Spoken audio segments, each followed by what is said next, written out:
युवतीला जबरन अश्लील मैसेज भेज के तंग करैया सिरफिरा युवक ऊपर पुलिस अपराध दर्ज करे है। सूरजपुर पुलिस के मुताबिक कृषि मंडी रोड के एक युवती के मोबाइल में नगर के लंकापारा रोड निवासी युवक राकेश अग्रवाल कुछ दिन ले लगातार व्हाट्सएप में जबरन अश्लील मैसेज भेजत रही, जेकर ले युवती काफी परेशान रही।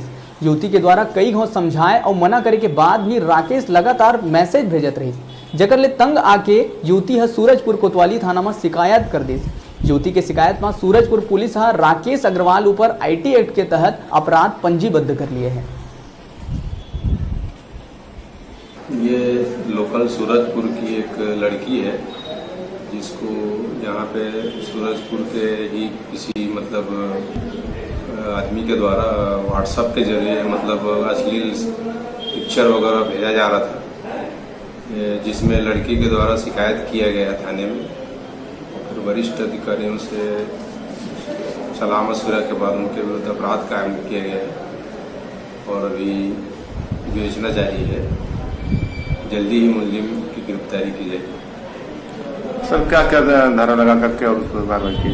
इसमें 292 आईपीसी का है और 509 ख में है आईपीसी और आईटी एक्ट में भी लगा हुआ है।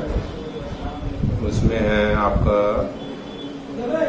धारा, उसके तहत अच्छी सजा है और वो अभी जो माहौल चल रहा है उसके हिसाब से अश्लील जो भेजते हैं उसके तहत है वो धारा।